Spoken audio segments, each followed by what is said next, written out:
La guerre avec l'Iran est entrée dans une nouvelle phase, impliquant un vieil allié et ce qui ressemble à la voix de William Spaniel.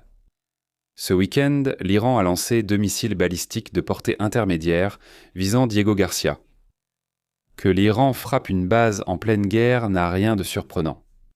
Ce qui est plutôt surprenant, c'est la distance parcourue par les missiles. En fait, vous auriez pu comprendre qu'ils venaient eux de loin étant donné que ces images ne ressemblent en rien à la région du Golfe. Mais ce qui est vraiment surprenant, c'est que Diego Garcia est une base britannique et que le Royaume-Uni a été réticent à jouer un rôle majeur dans la guerre jusqu'à présent. Eh bien, après l'attaque, le Royaume-Uni a donné son feu vert aux États-Unis pour utiliser ces bases afin d'aider à rouvrir le détroit d'Ormuz. C'est une évolution qui dépasse largement les frontières de la région du Golfe ou de l'océan Indien, et son impact pourrait finir par atteindre des endroits comme Bruxelles. Dans la vidéo d'aujourd'hui, nous expliquerons précisément ce qui s'est passé lors de l'attaque de l'Iran contre Diego Garcia. Nous verrons à quel point les missiles balistiques sont une nouveauté pour l'Iran, ce que le Royaume-Uni a fait en réponse, et comment cela s'inscrit dans le contexte plus large non seulement de cette guerre, mais aussi de la sécurité européenne. Voyons d'abord les informations de base et ce qui s'est passé. Le lieu en question est Diego Garcia. Il porte le nom d'un explorateur espagnol et non d'un membre de ma famille. C'est une base britannique que les États-Unis louent en partie. Son originalité vient de son emplacement isolé au cœur de l'océan Indien. C'est étonnamment avantageux, car cela permet aux bombardiers à long rayon d'action de couvrir des cibles très éloignées tout en restant hors de portée des adversaires. Par exemple, les États-Unis l'ont utilisé à la fois pendant la guerre du Golfe de 1991 et la guerre d'Irak de 2003, ainsi que lors de l'invasion de l'Afghanistan en 2001. C'est aussi une île d'une beauté remarquable, comme vous le verrez dans cette longue rotation d'images qui lui sont dédiées. Quoi qu'il en soit, je devrais clarifier une phrase précédente. Elle était hors de portée des adversaires américains jusqu'au week-end. L'Iran a tiré 2 missiles balistiques de portée intermédiaire depuis le sud du pays en direction de Diego Garcia. L'un d'eux a échoué en vol. Les États-Unis pourraient avoir abattu l'autre avec un intercepteur SM-3. Le missile iranien a peut-être simplement manqué sa cible, point que nous aborderons plus tard dans la vidéo. Ainsi, les seuls éléments notables ici sont l'utilisation des missiles eux-mêmes et le pays visé. Pour être totalement transparent, l'Iran a nié avoir lancé des missiles dans cette direction. Je ne conseillerais pas de faire confiance aux déclarations officielles iraniennes actuellement. C'est la première fois que des missiles balistiques de portée intermédiaire sont utilisés à une telle distance dans une guerre. Les États-Unis et l'Union soviétique ont convenu de supprimer ces missiles terrestres dans les années 1980. Ils donnaient très peu de temps à l'adversaire avant l'impact. Les deux camps redoutaient que l'existence de ces missiles fasse craindre à l'autre qu'ils puissent transporter une ogive nucléaire. La cible aurait alors pu en déduire à tort que ces missiles nucléaires étaient dans une situation de « utiliser ou perdre », ce qui aurait pu entraîner un véritable lancement nucléaire. 20 minutes plus tard, c'est l'apocalypse nucléaire totale. Les superpuissances ont réglé le problème en retirant les missiles balistiques à portée intermédiaire. En retour, jusqu'à récemment, les États-Unis limitaient leur arsenal dans cette catégorie au système naval. Chaque fois que Washington voulait lancer une frappe, le navire s'approchait de la cible avant de tirer, par exemple, un Tomahawk. L'initiative de l'Iran est unique, même si la montée de la Chine et la tricherie russe sur l'accord ont mené à l'abandon du traité. Ainsi, nous pourrions bientôt les voir plus souvent. Pour revenir à notre sujet, la réaction politique à l'initiative de l'Iran a été intéressante. Je veux d'abord aborder le point de vue iranien et vérifier si l'Iran a menti sur son programme de missiles. L'Iran avait auparavant déclaré limiter la portée de ses missiles à 2000 km, soit la moitié de celle observée avec Diego Garcia. Apparemment, cela visait à menacer Israël tout en rassurant l'Europe qu'il n'était pas nécessaire de cibler les efforts de l'Iran pour constituer ses stocks. Cette restriction ne relevait d'aucune obligation de traité. Il s'agissait plutôt d'une politique apparemment pragmatique de la part de Téhéran. Puis tout a changé lorsque la nation israélienne a attaqué en juin 2025 et que les États-Unis ont frappé les sites nucléaires iraniens. L'ayatollah a alors levé la restriction qu'il s'était imposée. Je dois maintenant apporter quelques réserves importantes à cet argumentaire. La nouvelle portée des missiles iraniens n'est pas apparue soudainement, et dire que les deux guerres ont poussé l'Iran à l'augmenter est exagéré. À une échelle plus réduite, la portée des missiles dépend des charges utiles. Si vous avez un missile de 2000 km qui transporte une ogive de 1000 kg, ce que vous avez en réalité, c'est un missile de 2800 km et 1000 kg qui freine pendant 800 km. À vous de déterminer le compromis entre les dégâts et la distance. À une plus grande échelle, l'Iran a créé une agence spatiale en 2004. 5 ans plus tard, l'Iran avait son premier satellite en orbite. Tous les programmes spatiaux sont en fait des programmes de missiles balistiques intercontinentaux avec quelques étapes de plus. C'est notamment pour cela que la NASA a pu utiliser plus de 4% du budget fédéral au plus fort de la guerre froide.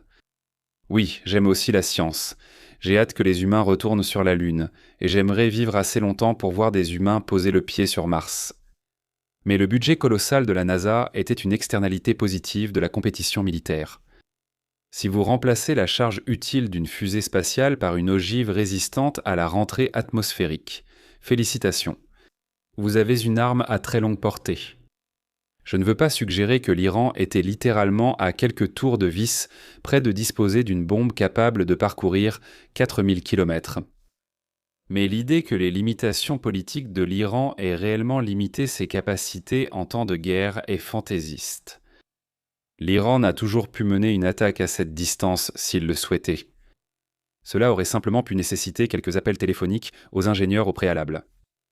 Libre à vous de dire que l'Iran a menti sur la situation. Le résultat final n'a pas surpris les personnes du côté technique.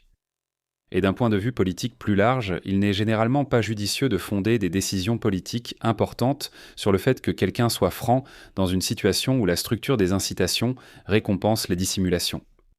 En parlant de réaction, dans les heures qui ont suivi les tirs sur Diego Garcia, le Royaume-Uni a annoncé que les États-Unis pouvaient utiliser les bases britanniques pour des opérations visant à rouvrir le détroit d'Ormuz. Avant, les bases britanniques servaient uniquement à des missions défensives, comme l'emploi de missiles Patriot pour intercepter des missiles ennemis. Maintenant, il est difficile de dire si cela était réellement une réponse directe à la frappe de Diego Garcia.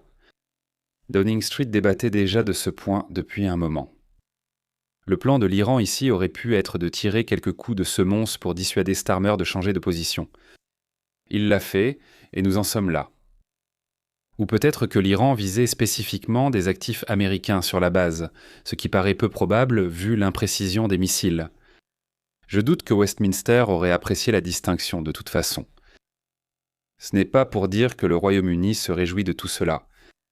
J'ai dit la semaine dernière que les États-Unis avaient transféré la plupart des coûts économiques de la guerre à d'autres pays.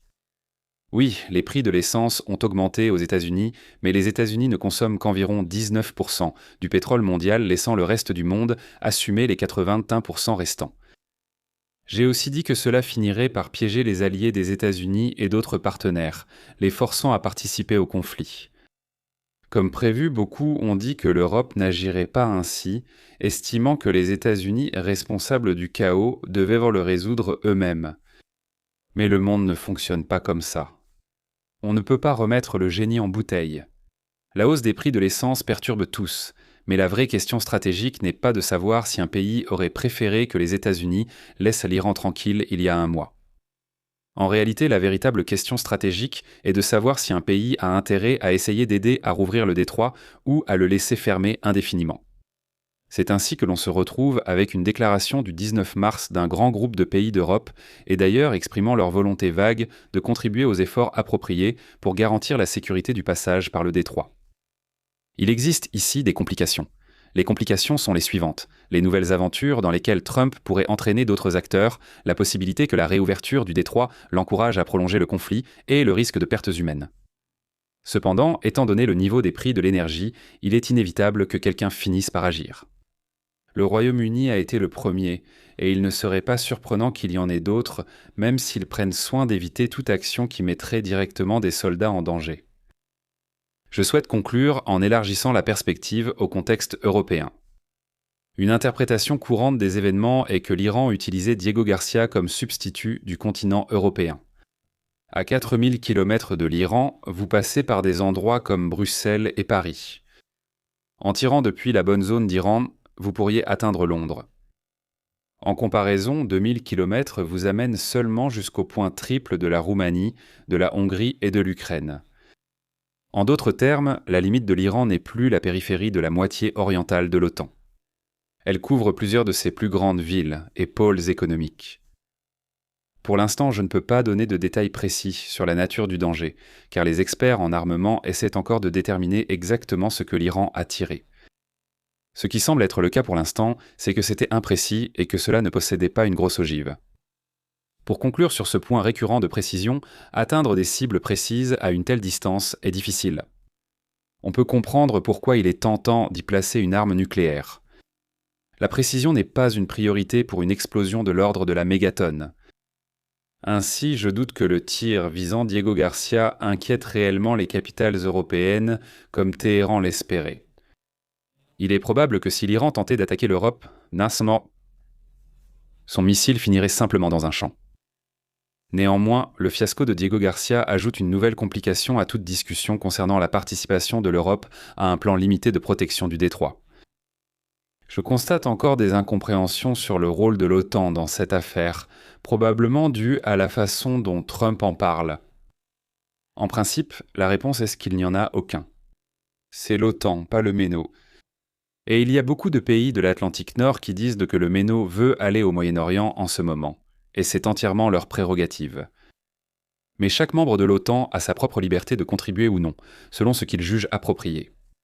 Le Conseil de l'Atlantique Nord est uniquement chargé d'encadrer les décisions collectives, pas de priver les alliés de leur choix souverain.